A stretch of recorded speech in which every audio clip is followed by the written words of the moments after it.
pagi Bapak Ibu yang dikasih Tuhan. Tekwa Ministry kembali menyapa Bapak Ibu untuk kita bersama-sama belajar tentang kebenaran firman Tuhan bersama dengan saya, Pendeta Dr. Soentasi Ahad MTH. Kita akan membahas satu topik yang menarik. Apakah Allah mati pada saat Yesus di kayu salib?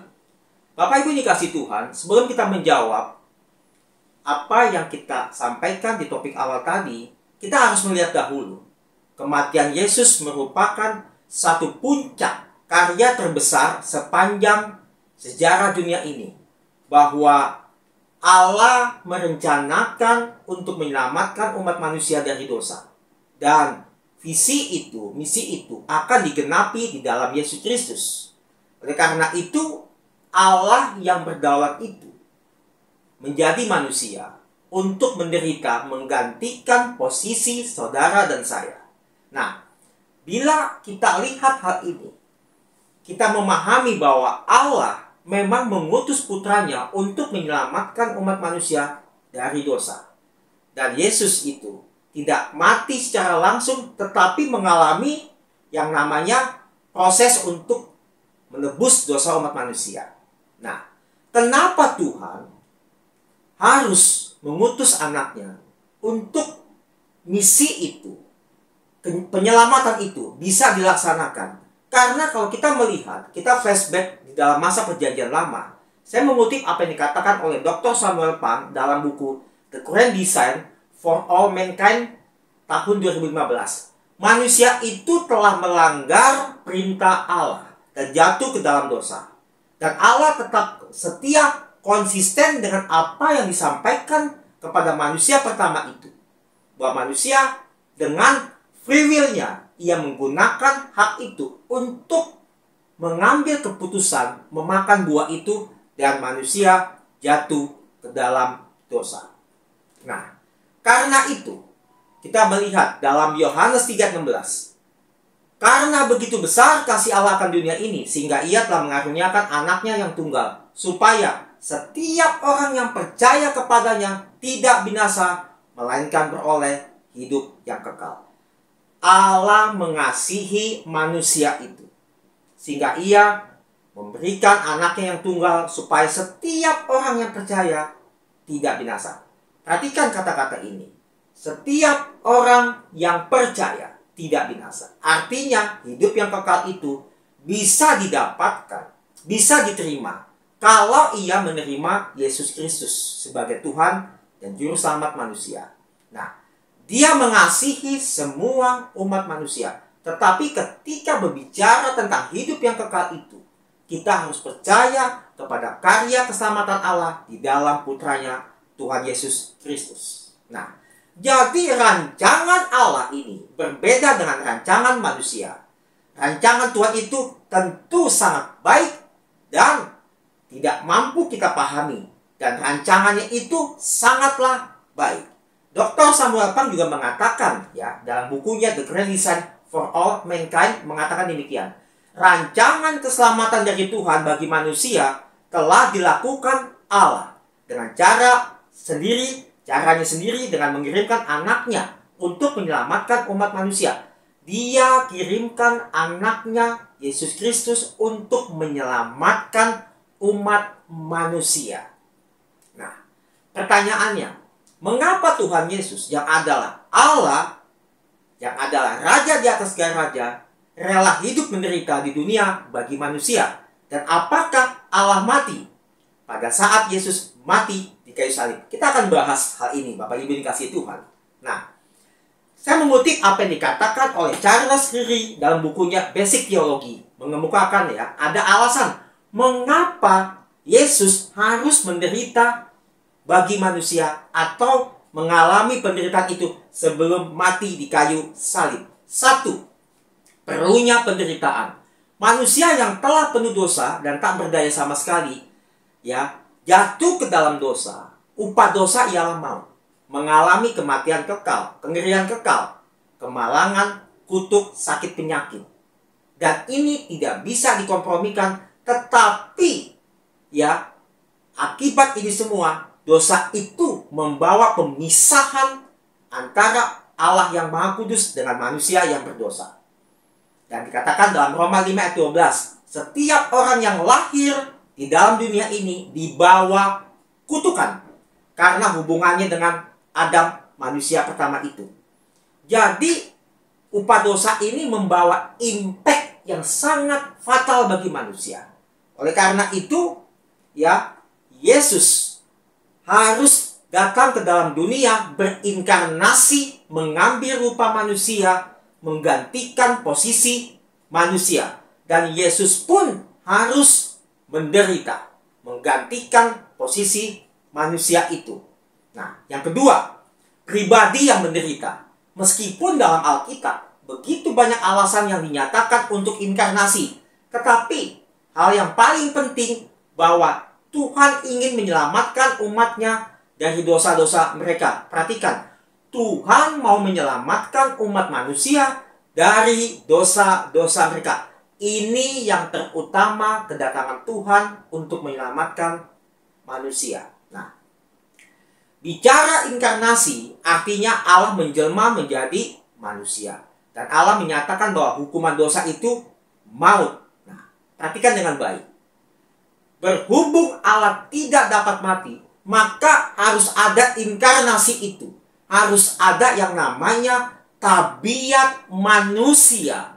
Inkarnasi, keilahian ditambahkan kemanusiaannya itu, artinya pada saat inkarnasi, Yesus memiliki dua natur, the fully God and the fully man, manusia sejati dan Allah sejati. Untuk apa? Supaya akibat dosa-dosa itu, penderitaan, kemalangan, yang kutuk, itu ditimpakan, dialami oleh Yesus Kristus. Makanya tadi dikatakan pribadi yang menderita.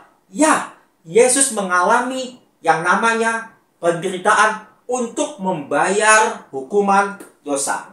Saya bacakan dalam 1 Petrus 4 ayat 1. 1 Petrus 4 ayat 1. Kita perhatikan. Jadi, karena Kristus telah menderita penderitaan badani, kamu pun harus juga mempersenjatai dirimu dengan pikiran yang demikian. Karena barang siapa telah menderita penderitaan badani, ia telah berhenti berbuat dosa. Saya pertegas lagi. Kristus telah menderita penderitaan badani. Artinya, Tuhan menggantikan posisi umat manusia mengalami penderitaan badani. Kita tahu, ia terpanggil untuk menebus dosa umat manusia, sehingga ia mengalami penderitaan sampai via dolorosa, jalan salib itu, dan dia mati di kayu salib untuk menggantikan posisi manusia yang berdosa. Itu maknanya. Nah, jadi kematian Kristus adalah puncak karya Allah, dan puncak penderitaannya itu untuk menebus dosa umat manusia. Dalam kehidupannya memang Yesus memulainya dengan penderitaan, mulai dari lahir sampai mati di kayu salib. Karena itu, bicara tentang teladan yang diberikan Yesus ini, tentang keteladanan dia dalam penderitaan, menarik. Dr. Thomas Wang mengatakan dalam bukunya bahwa nilai penderitaan Kristus menjadi teladan bagi kehidupan murid-muridnya. Saudara dan saya harus meneladani Yesus dalam hal panggilan untuk menderita di dalam dia. Sebagai murid Kristus, kita meneladani apa yang Tuhan telah alami. Nah, apakah Allah mati ketika Yesus mati di kayu salib? Jawabannya tergantung pada bagaimana kita memahami arti kata mati. Untuk mati, tidak berarti Yesus berhenti dari hakikat ilahinya yang maha ada. Perhatikan, untuk mati tidak berarti Yesus berhenti dari hakikat ilahinya yang maha ada. Kematian adalah pemisah. Ya, kematian itu adalah pemisah. Kematian jasmani adalah ketika roh pisah dari tubuh jasmani. Maka dalam pengertian ini benar Allah mati, tanda petik. Karena Yesus adalah Allah dalam bentuk manusia. Jadi ketika Allah di dalam Yesus yang memang memiliki natur manusia, Allah mati di dalam keadaannya sebagai manusia. Kalau kita baca dalam Yohanes 19 ayat 30 dikatakan, dan roh Yesus terpisah dari tubuh jasmaninya. Nah, Yohanes 19 ayat 30, sesudah Yesus meminum anggur asam itu, berkatalah ia, "Sudah selesai," atau tetelestai. Lalu ia menundukkan kepalanya dan menyerahkan nyawanya. Berarti ia mati, bukan? Secara manusia. Jadi Yesus mati secara manusia. Nah, kita juga lihat, dipertegas lagi apa yang dikatakan oleh Rasul Paulus dalam Roma 9 ayat 5. Mereka adalah keturunan bapak-bapak leluhur yang menurunkan Mesias dalam keadaannya sebagai manusia yang ada di atas segala sesuatu. Ia adalah Allah yang harus dipuji sampai selama-lamanya. Amin. Mesias dalam keadaannya sebagai manusia sejati. Bukan hanya itu. Rasul Petrus juga berkata dalam 1 Petrus 3 ayat 18. Sebab juga Kristus telah mati sekali untuk segala dosa kita. Ia yang benar untuk orang-orang yang tidak benar, supaya ia membawa kita kepada Allah. Ia yang telah dibunuh dalam keadaannya sebagai manusia, tetapi yang telah dibangkitkan menurut roh. Memang benar, Yesus mati. Allah mati di dalam keadaannya sebagai manusia. Nah, kita lihat lagi apa yang dikatakan oleh Paulus dalam 1 Korintus 2 ayat 8. Perhatikan bahwa Paulus melihat winatur Yesus. Dikatakan demikian, tidak ada dari penguasa dunia ini yang mengenalnya.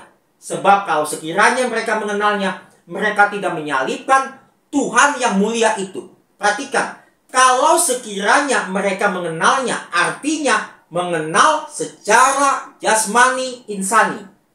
Itu dikatakan Paulus. Mereka tidak menyalibkan ada kata Tuhan yang mulia itu. Bicara tentang duinatur Yesus. Jadi mereka mengenal Tuhan, Allah di dalam Yesus secara jasmani. Mereka tidak akan menyalibkan Tuhan yang mulia itu. Paulus sudah berbicara tentang duinatur Yesus. Nah, bagaimana Yesus bisa mengalami kematian? Pertanyaan yang menarik. Ini seringkali ditanyakan orang. Bagaimana Yesus mengalami kematian itu sendiri? Kita hanya bisa baca, mendapatkan sumber referensi yang jelas dari Alkitab. Kita baca dalam Yohanes 10 ayat 17 sampai 18. Perhatikan ayat ini. Bapa mengasihi aku, oleh karena aku memberikan nyawaku untuk menerimanya kembali. Tidak seorang pun mengambilnya daripadaku, melainkan aku memberikannya menurut kehendakku sendiri. Aku berkuasa memberikannya dan berkuasa mengambilnya kembali. Inilah tugas yang kuterima dari Bapakku.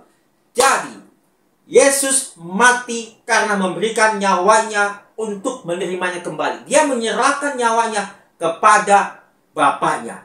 Bukan hanya sampai di situ. Ia berkuasa memberikannya dan berkuasa untuk mengambilnya kembali. Dan inilah tugas yang kuterima dari Bapakku. Ini menarik. Jadi Tuhan mati menyerahkan nyawanya kepada Bapaknya. Dan ia berkuasa memberikan dan mengambilnya kembali. Nah, bila kita melihat kematian yang kita maksud adalah berhenti hakikat ilahinya. Dari ada Allah menjadi tidak ada Allah. Maka dalam pengertian ini tidak. Allah tidak pernah mati. Bahwa di dalam hakikat keilahiannya Yesus Kristus, Allah tidak pernah mati. Karena jika Allah mati, maka berarti bahwa Allah tidak ada lagi. Sekali lagi, jika Allah mati, berarti Allah sudah tidak ada lagi. Dan hal ini tidak mungkin karena Allah Bapa, Anak dan Roh Kudus selalu ada dan akan selalu ada selama-lamanya. Allah tidak bisa menjadi tidak ada. Jadi hakikat keilahian Yesus tidak pernah mati. Yang mati itu adalah jasmani atau manusianya. Yesus sebagai anak Allah, pribadi kedua dari Allah Trinitas, meninggalkan tubuh jasmaninya yang dia huni untuk sementara waktu ketika ia ada di muka bumi. Tetapi perhatikan, sifat hakikat ilahinya tidak mati. Karena hakikat ilahinya yang kekal itu memang tidak dapat mati. Jadi yang mati itu adalah kemanusiaan Yesus yang dibunuh dalam keadaannya sebagai manusia. Tetapi hakikat keilahiannya tidak dapat mati. Nah, karena kematian ini, ya, yang dialami Yesus ini adalah kematian jasmani, artinya dia tetap hidup secara rohani.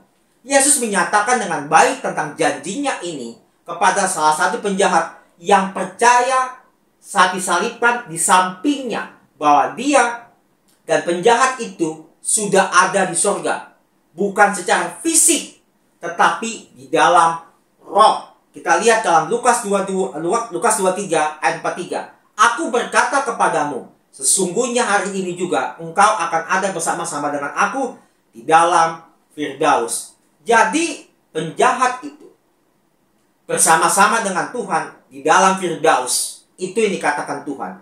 Tuhan secara jasmani ketika ia mati meninggalkan tubuhnya, tetapi secara roh berkata kepada penjahat itu, hari ini juga aku akan ada bersama-sama dengan engkau, ya, di dalam Firdaus. Lukas 23 ayat 43. Nah, jadi dapatkah dikatakan bahwa Yesus juga mati secara rohani? Sekali lagi, itu hanya hakikat manusianya yang mati, yang terpisah dari Tuhan, bukan hakikat ilahinya.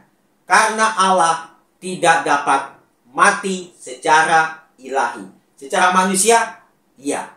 Nah, Bapak Ibu dikasih Tuhan, saudara-saudari yang diberkati Tuhan, apa yang bisa kita pelajari dari hal ini? Bahwa kematian adalah pemisah. Ketika roh meninggalkan tubuh, Tuhan pun mengalami hal yang sama. Dia meninggalkan tubuh jasmaninya karena ia mati secara manusia, secara jasmani.